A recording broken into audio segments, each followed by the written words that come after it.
ਬਹੁਤ ਸਾਰੇ ਭੈਣ ਭਰਾਵਾਂ ਦਾ ਆਈਲੈਟਸ ਜਿਹੜਾ ਹੈ ਉਹ ਕਲੀਅਰ ਨਹੀਂ ਹੁੰਦਾ ਅਤੇ ਉਹਨਾਂ ਨੂੰ ਬਹੁਤ ਸਾਰੀ ਪ੍ਰੋਬਲਮ ਫੇਸ ਕਰਨ ਨੂੰ ਪੈਂਦੀ ਹੈ, ਖਾਸ ਕਰਕੇ ਰੀਡਿੰਗ ਦੇ ਵਿੱਚ ਅਤੇ ਲਿਸਨਿੰਗ ਦੇ ਵਿੱਚ।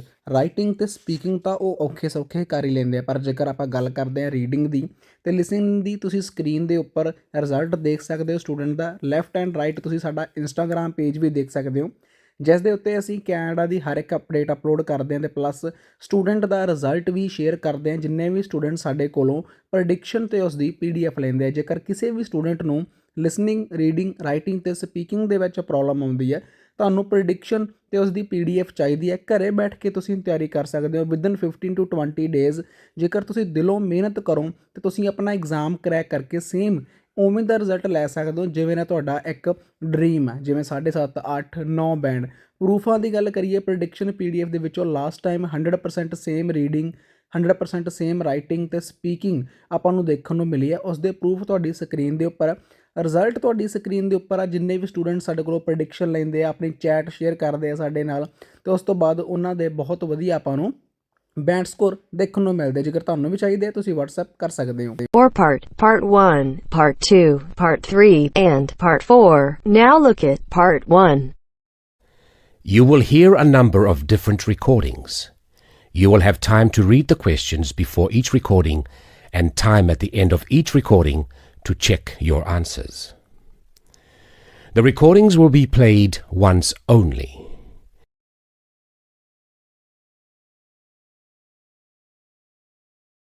Part 1. You will hear a conversation between a customer and a receptionist at a car rental agency. First, you have some time to look at questions 1 to 5.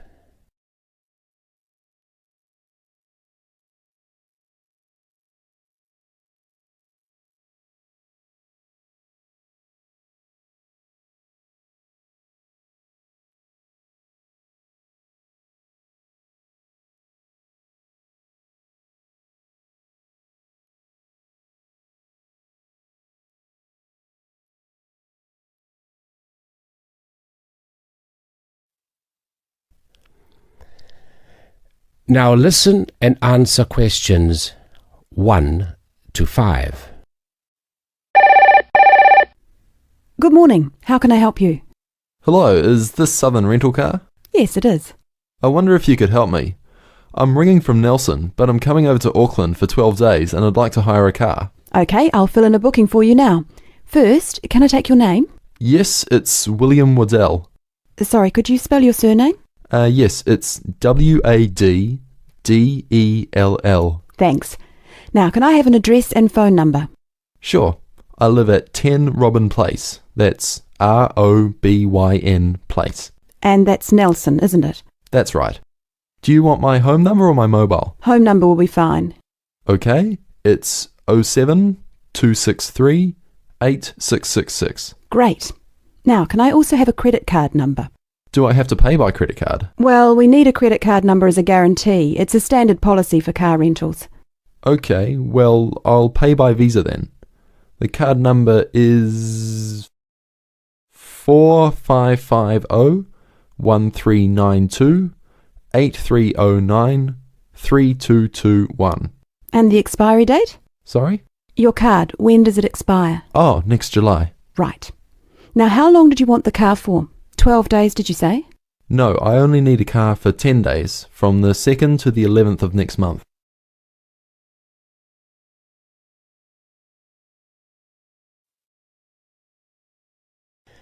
Before you hear the rest of the recording, you will have some time to look at questions 6 to 10.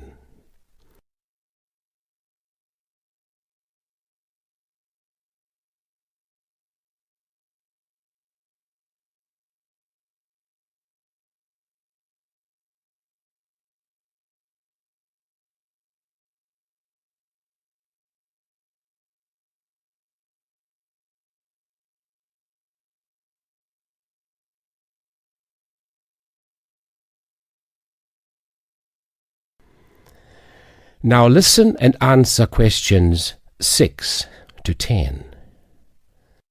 Now, what type of car are you looking to hire? Well, I'm not too worried about the model of the car, but I understand that you have rental cars from just $25 a day. Is that correct? We do sometimes have the $25 deals, but only in the low season. For the period you're looking at, the cheapest we have is $35. However, that price includes unlimited kilometres. Sorry, did you say unlimited kilometres? What does that mean exactly? That means that no matter how far you go, the cost is the same. Some companies charge for rental and then charge again for every kilometre you actually drive. Well, I am going to be travelling quite long distances. I'm visiting relatives and they live quite far apart from each other. So unlimited kilometres are probably a good idea. If you're travelling long distances, you would be better off with an automatic. Changing gears in a manual can make it more expensive on petrol. Okay, I'll take the automatic then. Right. So that's an automatic car for 10 days from the 2nd to the 11th. That's all booked. Is there anything else I can help you with? No, that's fine. Oh, sorry, what do I need to bring with me when I pick up the car? All you need is your driving licence. Right, well, thanks very much. Bye. That is the end of part 1. You now have half a minute to check your answers.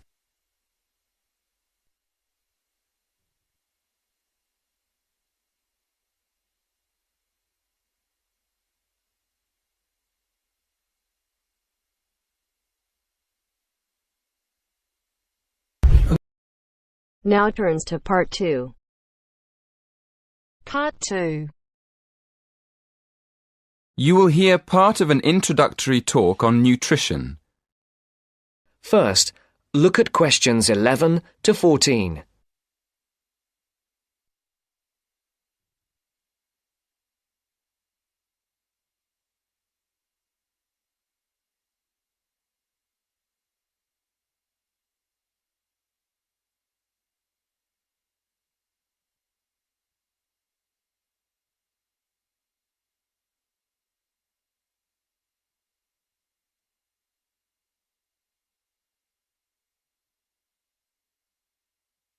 Listen carefully.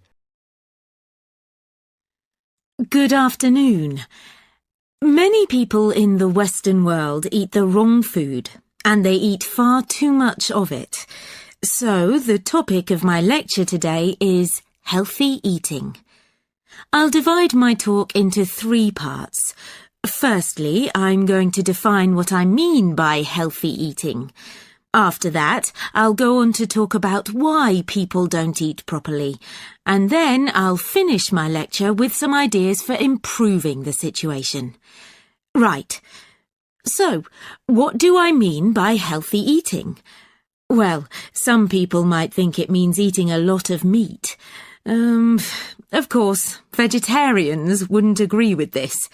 They think eating meat is very unhealthy. Other people think that eating a lot of cabbage is good for you, or a lot of salad. Well, naturally, cabbage, salad and meat can all be part of healthy eating. But for me, healthy eating means 2 things. One is eating a balanced diet, and the other is eating the right amount of food. In my opinion, a balanced diet means eating a variety of foods, including meat, vegetables, fruit, cereals, and dairy foods. Obviously, the amount of food we should eat is more difficult to decide. It depends a lot on how active we are.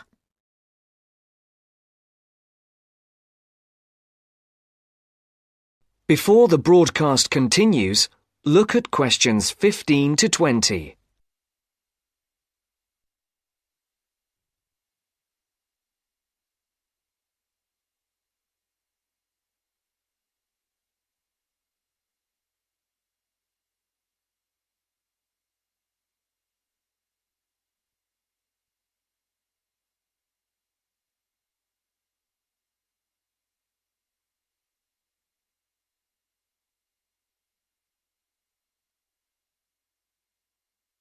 You will now listen to the second part of the talk. Now on to my next point. Why do so many people eat badly? Well, let's look first at having a balanced diet.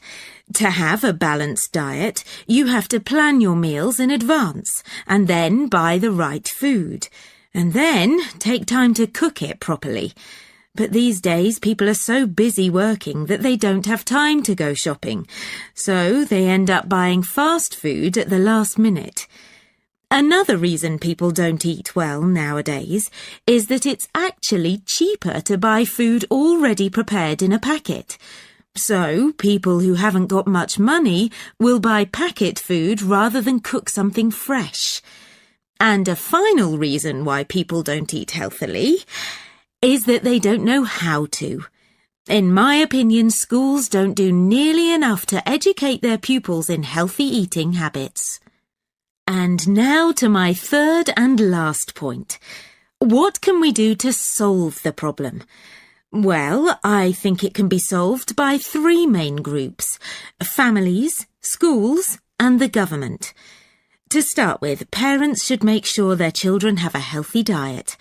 Secondly, a lot of schools have self-service machines where their pupils can buy soft drinks, crisps, sweets, and chocolates. I think schools should change what they sell in these machines. Another thing schools can do is make sure that the food they serve in their canteens is fresh and well balanced. And to finish, I'll briefly mention two of the measures I think the government should take to encourage healthy eating. One is to limit advertising unhealthy food, and the other is to spend more money on educating the public about the benefits of a healthy diet. In my next lecture, I'll go into more detail about them. That is the end of part 2. You now have half a minute to check your answers.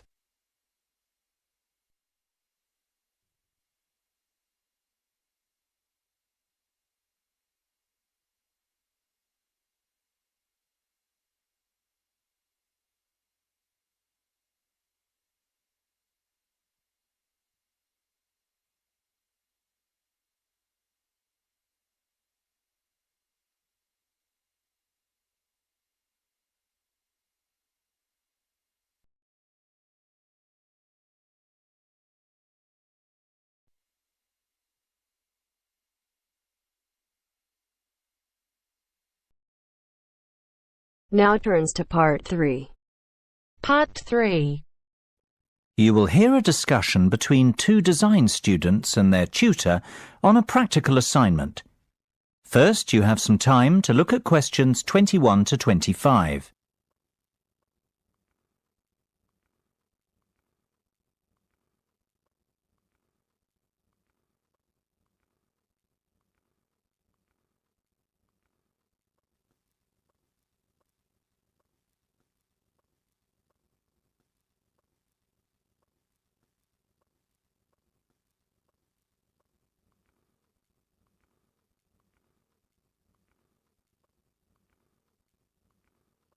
Now listen carefully and answer questions 21 to 25.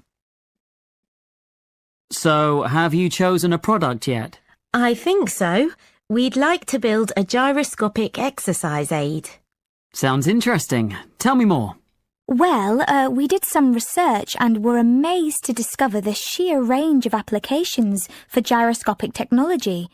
Gyroscopes are used in laser and optical devices and can be found in many consumer appliances too.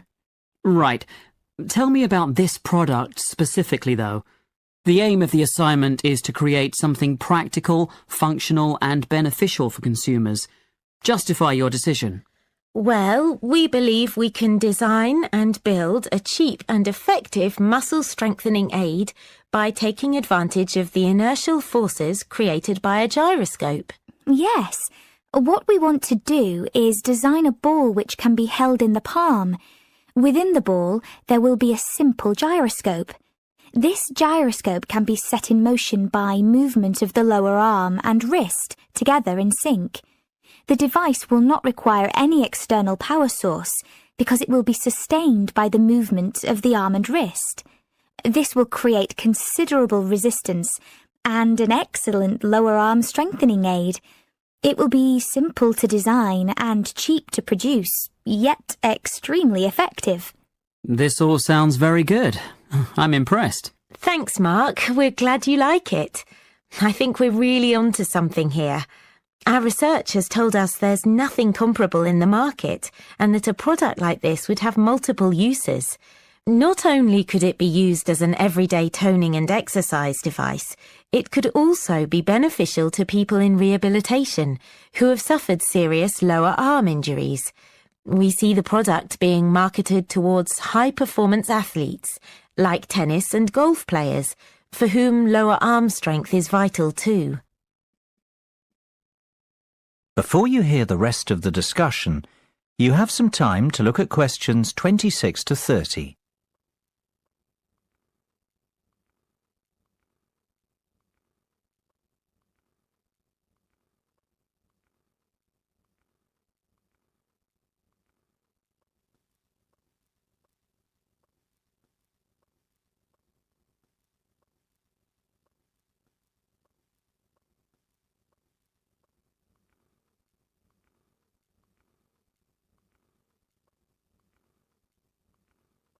Now listen and answer questions 26 to 30. I've heard enough to give your project the go-ahead. Now, let's talk costs. Right. Well, we estimate that around £3,000 will be required for product development. You mean to build the prototype? Exactly. And we'll need half that again to carry out some product testing.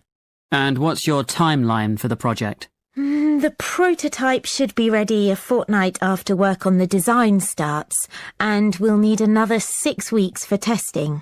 We want to enlist the help of 15 people to test the prototype. Ideally, we want 5 professional athletes to try it out, 5 recovery patients, and the remainder of the subjects will be gym members, our 3 target markets. Okay. Well, you have a lot of work to do, but you've certainly made a good start. Let's meet again on Monday to get the ball rolling.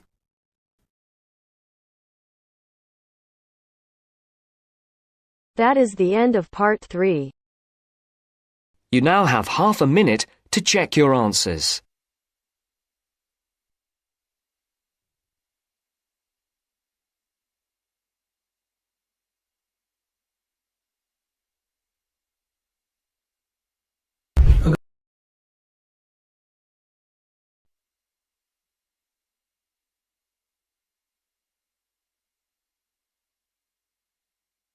Now turns to part 4. Part 4.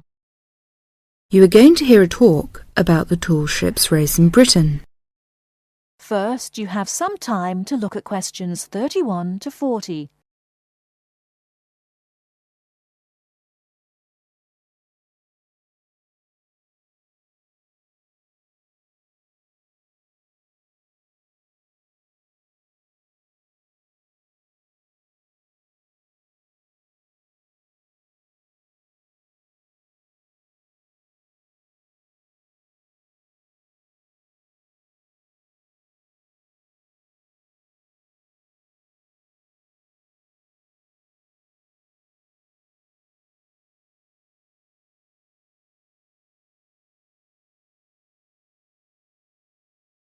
Now, listen carefully and answer questions 31 to 40. In July 1956, a fleet of 21 sailing ships from 11 countries raced each other from Torbay in Devon to Lisbon. The ships had been converted from cargo carrying to sail training ships. However, their future seemed uncertain, and the purpose of the gathering was to mark the passing of the age of the sail. What happened instead was that the sailing ships refused to say goodbye, and 2 years later they raced again, and the fleet was even larger. It was then that the title The Tall Ships was given to them, and the name remains today. The original organisers, the Sail Training Ship International Race Committee, now called the Sail Training Association, saw that a new international movement had begun, adventure training under sail. As race succeeded race, it became clear that the events had more to do with bringing adventure and widening the horizons of young people than of commemorating the passing of sail. Now, sail training ships began to be specially built, and young people from all walks of life wanted to participate. Now, to compete, a vessel has to satisfy just 3 requirements. It has to have a minimum waterline length of 9.09 metres. Half its crew must be between the ages of 16 and 25, and its principal means of propulsion must be a sail. Since 1972, the race has been sponsored by Cutty Sark Scots Whisky, and it has started to attract huge crowds of spectators. In 1984, more than 250,000 people lined the River Mersey in Liverpool to watch the fleet set off. And in 1986, 2 million spectators joined Her Majesty Queen Elizabeth at Newcastle upon Tyne to watch the parade. 1989 was the year that the spectacular Cutty Sark Tall Ships Race started from London. A grand fleet of up to 100 vessels gathered on the River Thames near Tower Bridge on Tuesday the 4th of July. The only thing that the racing yachts, ancient and modern, had in common was their young crews. Few were expert sailors, and the majorities were strangers to the sea and to each other. Between Tuesday the 4th of July, when the fleet began to assemble, and Saturday the 8th of July, when the ships took part in a grand parade of sail down the River Thames, vessels were berthed on either side of Tower Bridge. Some were moored in the Pool of London, opposite the Tower of London, while others were moored to the east of Tower Bridge. Smaller vessels were accommodated in St. Catherine's Dock. Many of the larger ships were open to the public. It was an amazing and historic spectacle as the ships sailed slowly up the River Thames. That is the end of part 4. You now have half a minute to check your answers.